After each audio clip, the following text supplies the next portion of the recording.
I am Robin Bennett, and Susan Briggs is over there.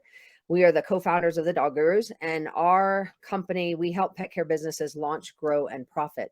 So we do two primary things. We help with pet business consulting services to help you learn how to grow your business and deal with all the business aspects of your business. And then we also help train your staff with staff training programs to help your staff understand dogs and understand how to care for them and run your business well. So if you're interested in any of that, let us know anytime. But today we're going to be talking about basically all things design, architecture. How do you know to when you should expand, or should you expand? What can you do about freshening up your business? Or maybe you're just starting out, what things to consider when you're starting your business to begin with. So pretty much all brick and mortar design and build stuff is what we're going to talk about. So I don't know, Susan, if you, well, Susan and I did not discuss what we were going to talk about today. This Each have is our own ideas. live content, folks. It is not scripted at all. We decided on the topic, and then we each independently decide what we're going to talk about. So I have no idea what Susan's going to talk about, but I'll let you start, Susan. Yeah, I think first you got to decide how big of a space do you need, and that's if you're just going to get started, or if you are wanting to expand and move, is how much space do you need? And that's need versus want, because space is getting to be more expensive, and determining how much space you need does come down to the service mix that you're going to offer and what space is needed for each service mix. So I think you've got to have kind of an idea in your head of what you want, because it's, especially if you're just starting out, it's like chicken and the egg thing. I don't know how big a space until I figure this out, but I don't know what the space is going to cost me. So you have to do a ballpark and think about your services, and then you really do have to do that financial forecast to make sure that your plan looks like it will be profitable. Coming up with a range of space and knowing the pricing to make sure whether it's a startup or an expansion or a remodel, that your business is going to be profitable and can pay for that and support it. Yeah, and I think the big thing for those of you that are already open, you probably understand the whole idea of occupancy and the fact that you might build a great facility, but your, especially lodging enclosures, are probably not going to always be full if you have a huge facility. And so one of the things you really do need to consider is not just how much space you have, but how are you using it? Because if you have a really large space, and let's say you have 70 enclosures or 100 enclosures, but you're not full all the time, then those enclosures are sitting empty. So we have been talking to a lot of people really since COVID, as people started really looking at their finances when things had to shut down and they were looking at other ways to generate revenue. We really did talk to people about looking at what is your cost per square foot in what, for whatever services you're using. So if you're gonna, and that's worth doing some back of the napkin calculations to begin with. So if you have a big grooming department and you only have 2 groomers in there, but you've got a lot of space for all the things they need, and the tubs and the grooming tables, and maybe you have some enclosures for dryers in them so you can dry the dogs, are you making enough money? Can you make that space a little bit smaller? There's a reason a lot of grooming spaces are very small. It's because you don't want to have too much wasted space that's not revenue producing space. Same thing with the enclosures. We talked to a lot of people who actually took out some of their enclosures lately because they found they could increase their play area space and maybe make more revenue in daycare, even though profitability wise, typically boarding is a higher profit center, but that's only if you're full all the time. So if half of the year or more, you have a bank of enclosures that aren't being used, they're not generating any revenue for you. So you could take those out and generate revenue year round with something like daycare or enrichment or add-on services or whatever it is. So you really do have to think through all of that before just saying, oh, we're out of room, let's expand. Or when you're first opening, looking at what services do you want to offer. I will say that on one of the groups I was in, I don't remember if it was our group or Grow Your Pet Care Business. It might have been Fern's group, because I'm in his group too. I'm in too many groups. I can't keep track of them. But somebody was asking about just wanting to do daycare and training and not do lodging. And that's actually how I started. I only did daycare and training, and I did make that work, but I had a smaller space as a result of that. My first space was about 1,800 square feet. My second space was about 3,500. And then I ended up moving into a really large space after that, that I shared with another facility that did do lodging, but I never did lodging. And I will say you can make it work, but you have to price yourself correctly too. And then a lot of people obviously do add lodging because it does generate a lot of revenue as well. But you really have to decide, what are your services? What do you want to offer? And then how much space and what do you think you're going to charge to make sure it's all going to work? And that's a lot to do, really.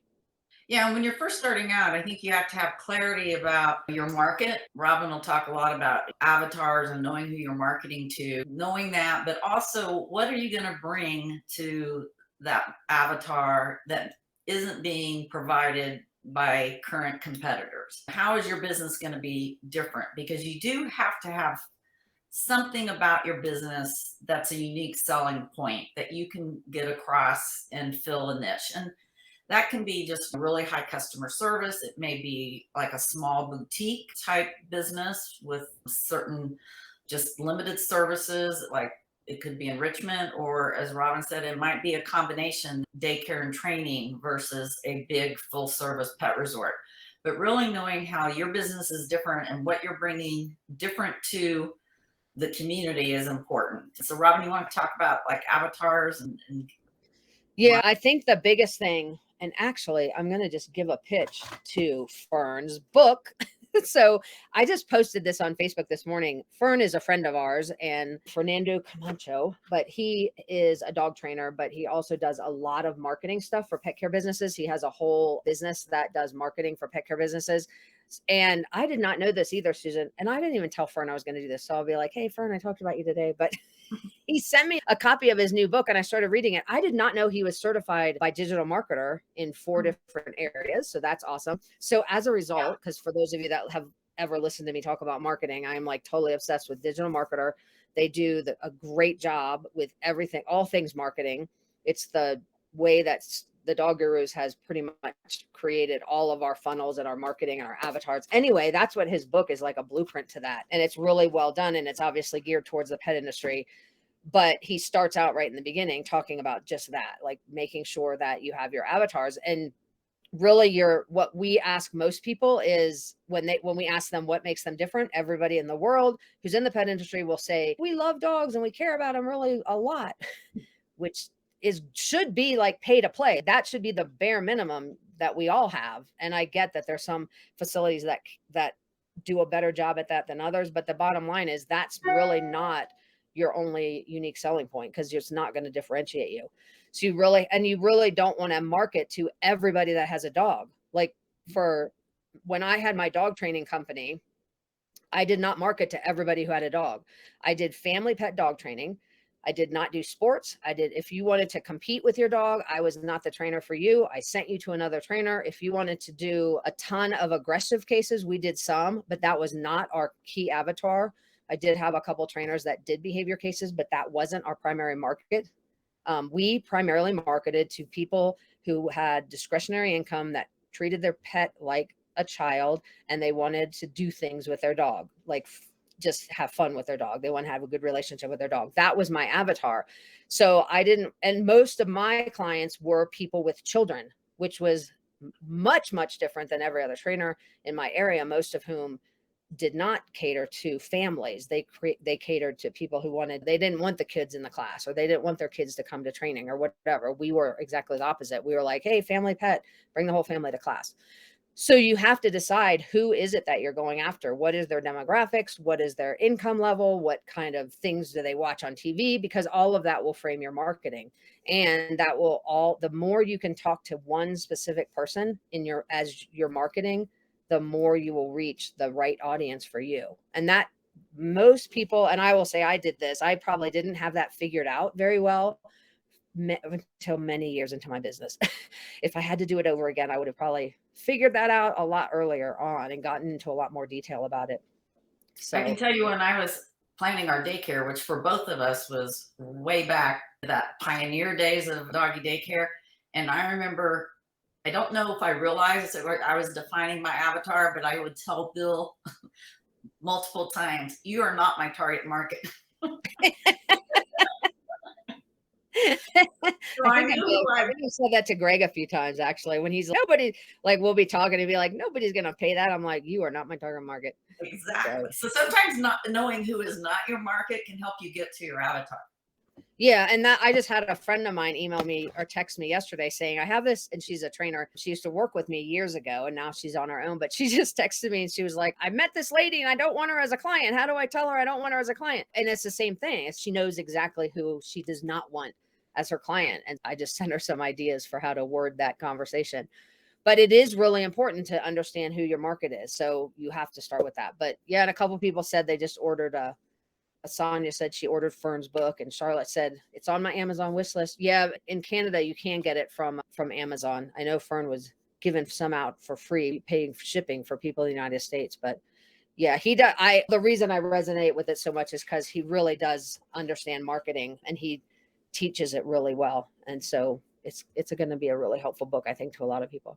So then Rebecca said she's looking at starting a pet care business, but haven't come Yay. very far. So if you have any specific questions about your building or what you're looking for, Rebecca, we're happy to help. And then we also had a question. Let's see. We do structured daycare program tailored especially for small dogs under 30 pounds and provide overnight care exclusively to the dogs that participate in our program. In our fourth year and the program's full. Thanks so much. Oh, thank you, Sabine. Thanks so much for the great advice from Robin and Susan. But yeah, so that's very niche market, which is awesome. And so you can be very clear on saying small dogs under 30 pounds, and then that's it.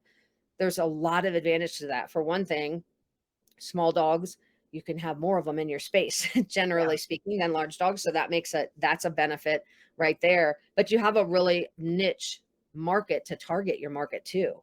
So everything can be a little bit smaller when you have all small dogs. So even sizes of your enclosures, if you're going to design for overnight stays as well. So what would you say, Susan, if people are looking at, they think they've outgrown their current space, how do they Mhm. know if they should expand? That's a really good question. And I think a lot of this comes down to knowing your numbers as far as what's your profitability where you are, and then doing a forecast. If you get a bigger building, how much is that going to cost you? But then how much more revenue can you bring in? And will you still have the same profitability or higher? Because bigger does not always mean more profitable. So I would really do the number crunching before I made that move, because there's a lot of costs and some of them are just initial upfront costs, but then there's ongoing operating costs. And I think sometimes, depending on your situation, it may be better to revamp services versus moving space unless you absolutely have to. Yeah, and I think the other thing to really look at is what is your reason for wanting to Yeah. expand? Yeah. And if your goal is, and everybody's goal is going to be unique to them, so you have to figure this out. But for some people that we've talked to, their goal really is to have as many dogs as possible, to touch the lives as many dogs as possible. And so to them, if that's your goal, then expanding or adding a second location, expand, which is another way of expanding, obviously, other than just expanding onto the building or facility you're at, though that could be a reasonable way to reach your goal. You still have to take into consideration knowing your numbers and all the things Susan just said. But if that's your primary goal, then that might be a valid reason to be saying why you should expand or add a second location. But if your goal is, I need to expand because I have too many dogs and I have a wait list, that may or may not be a reason to expand. And what I mean by that is when people talk to me, I just had this conversation this morning. If people are talking about, I have a wait list or I have too many dogs and I can't help all of them because, and there's this big wait list and I can't even get new clients in, then do you want more dogs or you just want more of the right dogs? For me, when I would have a wait list, to me, it was an opportunity to say, I really want a room full of dogs, whether it's training, daycare, whatever, that are the perfect dogs. They're not trouble. They're not the yellow dogs. I don't have to manage them all the time. Like in a perfect world, I just want all easy dogs. How great would that be? If you have a wait list, that's your perfect opportunity. I would recommend looking at a couple options. Number right off the bat, I would say it's a great time to raise your prices because raising your prices So I just had the conversation with someone who raised their prices like 7%, but didn't lose any clients. And she was so disappointed because she was like, I raised my prices and everybody just went along with it. I didn't free open any space for new dogs, which is what she was hoping to do by raising her prices. So I was like, you didn't raise them enough. So raising your rates is going to be one way that you can clear out maybe some of the, because what normally happens, occasionally you will lose the dogs that you really love or the clients that you really love. But I have always found more often than not, you lose the clients and the dogs that you would really like to have gone anyway. That just ends up being how it is most of the time. Another option is to add a membership program, which we've talked about a lot on some of our Facebook Lives. So if you're interested in that and haven't seen us talk about that, you can go to our YouTube channel and there's a playlist on additional revenue streams. And there's a couple videos in there where we talk about memberships. But that's another way to get your wait list taken care of by generating a new type of service that allows you to usually lose a few of the clients, but get more clients on your wait list. And ultimately, you're trying to get that group of best clients for you, the best avatars that are the best fit for your business. So if your goal is, I need to expand because I have a wait list, that might not be a reason to expand. My first option would be look at your service mix, like Susan mentioned, and look at your pricing and see if maybe changing those things sets you up to where you don't actually have to expand at all. And you can make more money with the same number of dogs you currently have if you're already full. So you really have to understand what the reason is that you want to expand or add a second location. And then I will say, just specific to adding a second location, I will just tell you that when you add a second location, the common myth I think that's out there is, I'm already doing it, so doing it again shouldn't be any problem, right? That is not how it works. I'm just going to tell you, when you add a second location, in some respects, yes, you've already made the mistakes, so you know what to do right from the bat.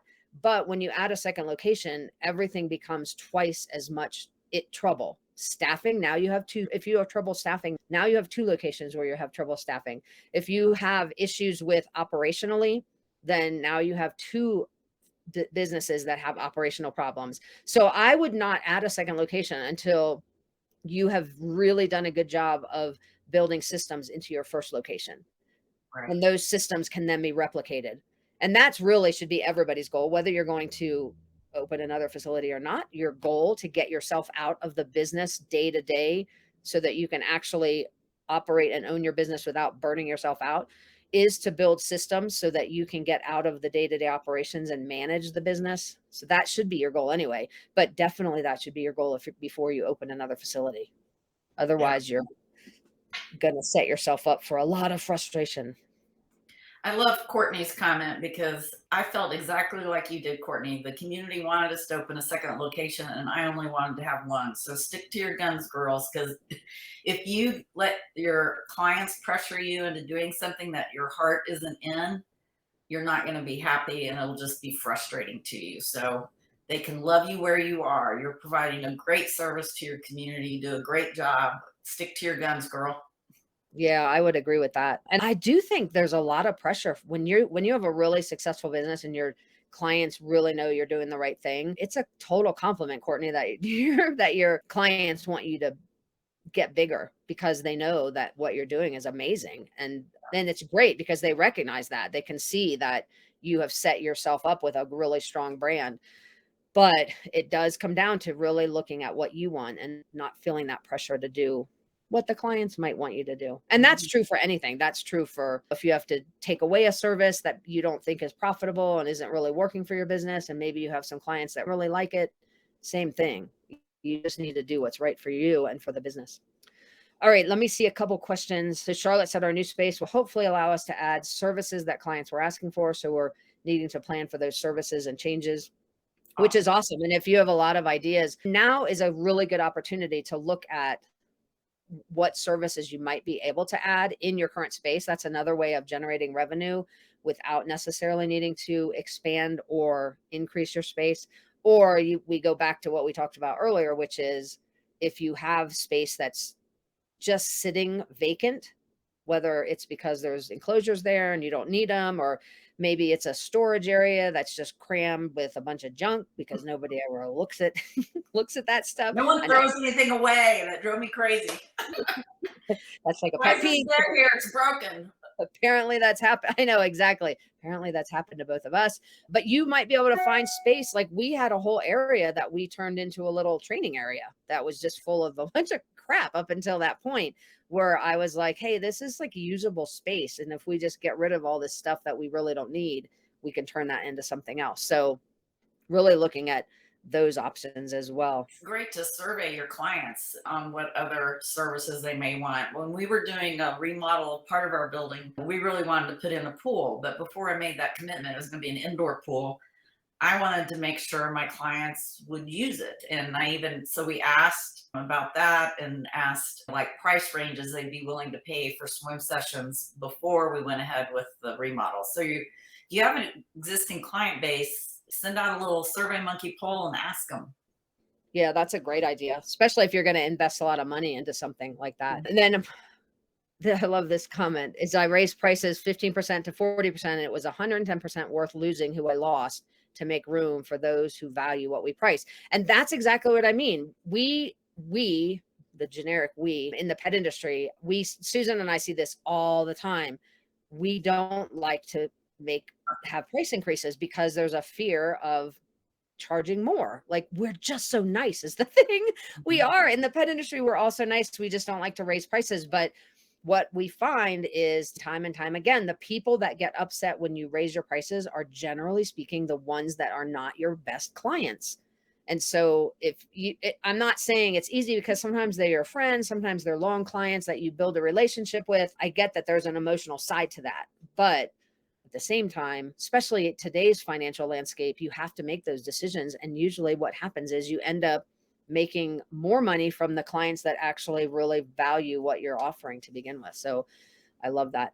And then Courtney brought up a great comment too about expanding. And the question is, do you want to be able to visit with clients and connect with employees, or do you want to be juggling two locations? Which I think is a really valid point, especially if you don't have good systems in place and you are literally juggling two locations, and especially if they're not really close together, then you do lose out on the time that you might be using for relationship building, which is probably more important to your business long term than anything else, not just with your employees, but with the clients as well.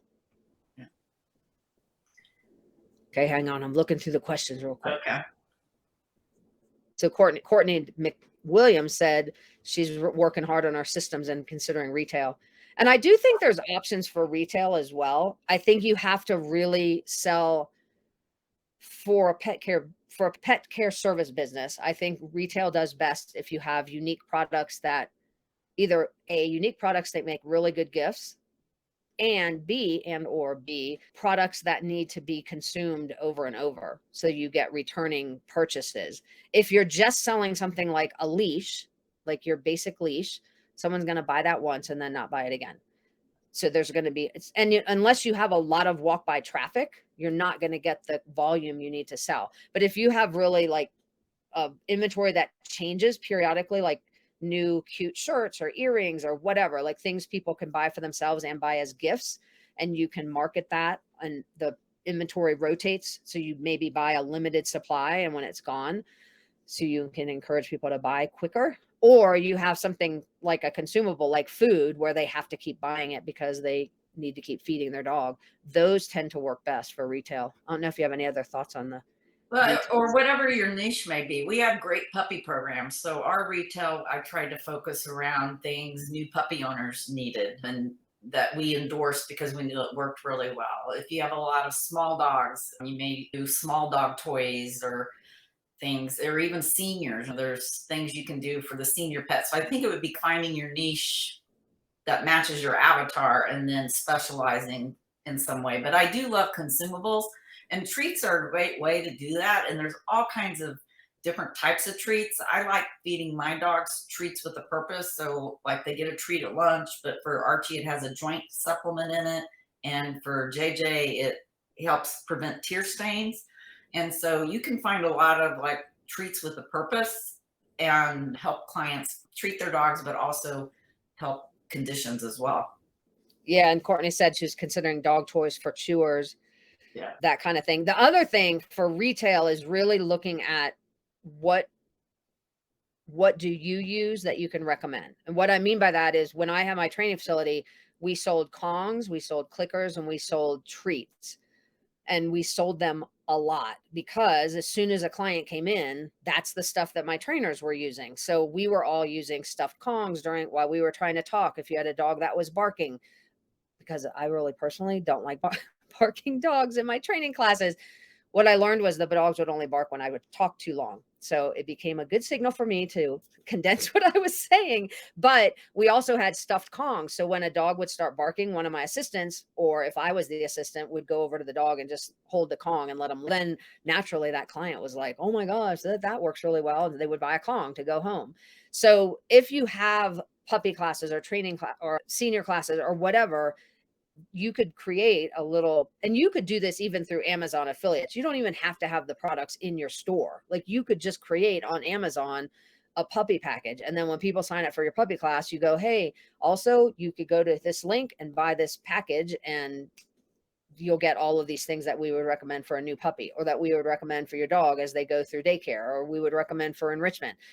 I've been a huge advocate for selling in climbs. If you're using climb in your climbs by Blue Nine Pet Products, if you're using those in your training program or in your enrichment program, I would totally sell those. And if I was training again, I would actually do every training class would be done with climbs because I've seen the value of using them. And I would have two options for my training class. It would be here's the option to just come and take your dog through training, and here's the VIP option where you go through training, then you get a climb too to take home with you. And I'd be selling climbs. And again, you don't even have to have those in your store. You can become a dealer and drop ship climbs to your client's house. But you could make $50 on every climb through the dealer pricing. So you're selling it at retail price, but as a dealer, you're paying $50 less than that. It's like a no-brainer to me. I'd be doing that. Just think about if every dog you have in your training classes comes through and even only 20% of them buy a climb. Well, multiply that by $50 each. You're making more money. Okay, Again, I'm on a on a tangent. roll. Yeah. Well, that's a Second question. soapbox issue. And I'm going to circle us back to what we were kind of talking about, facility, brick and mortar. Okay, and Rebecca has a question too after that, so I'll let you start and Okay. then I'll go. But just wanted to talk about that, finding someone who understands the pet industry and the needs of your facility to have pets in it is really important. And right now, we're highly recommending TWC for design and construction projects. There's other groups out there, Turnkey Inc. in Texas is here, but right now TWC has the capacity and is doing really good customer service, which is great with a design group. But it's definitely worth working with someone who has experience in pet care services in designing and constructing, because there are unique things to our industry. Yeah, and you don't even necessarily have to have them do the build, but you do want to at least talk to them and consult with somebody who's got experience that can look at floor plans and layouts and give you ideas about things that you might not consider as you're trying to expand. So I put links to TWC and also for Turnkey in the comments if you want to take a look at them. And then Rebecca had a question. This is a really good question about advice for someone looking to get in the business. I have worked in it for years, but I'm looking to start my own. And then her other question was, would you say this is a good time to open? What are your personal thoughts on the industry's future? Mhm. That's an awesome question right It there. is. We don't get Um, asked that a lot. so I'll start by saying there's honestly, this is like a shameless plug, but I would recommend looking at Launch Formula, which is our program at the Dog Gurus for new business startups. And the main reason is because there's like 1,000 things that direction that question could go through about what should I consider. There's 1,000 things that we could tell you. And so it's hard to really boil that down. But the launch formula is actually based on what we would consider the 5 stages of opening a business. And then it walks you through those 5 stages and helps you to really think through everything about your business before you open. So I would look at that. In terms of is this a good time? That's a really good question because I think you can argue it either way. Like, I think on the one hand, it's a scary time because inflation and I think the hardest thing about opening right now, and this is for any build out right now, is the supply chain is wacko. Yeah. So people where you might be able to in the past have gone to your builder and said, okay, we need all of these supplies, and then we'll go over here and buy all of these enclosures, and we'll go over here and buy this washing machine, whatever. Like all of those supplies you need used to be take a few months. Now it's totally unpredictable. Like Yeah. you sometimes don't know that you're going to get a delay. We just tell people plan on a delay. You're just going to get a delay, but it's very unpredictable right now. And building costs are ridiculously high. So higher than they were 5 years ago. And that may come down eventually. But I think that's probably the biggest downside to opening right now. I definitely think there's a market. I think the market is not going away. I think in many cases, both Susan and I were in our pet facilities during the last recession, and I didn't really even think about it as affecting my business. So I don't know if you ever have other thoughts on that, Susan.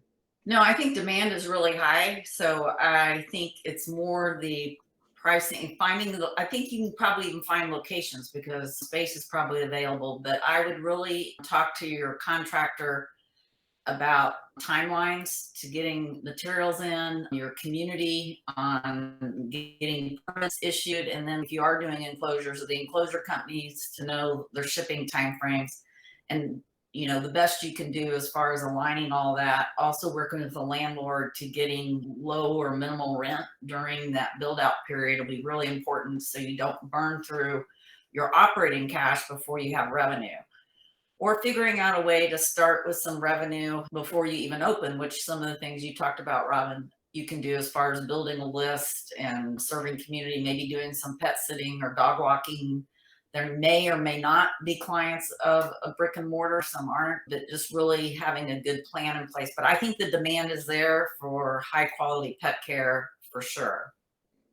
Yeah, and I think the other thing that I think is becoming more important just because of COVID and price increases is just making sure you're priced properly. And that's probably the number one thing we help people with who are struggling or burning out or in that situation where their main challenge is I'm paying my employees more than I'm taking home myself as the business owner. And that should not be the case.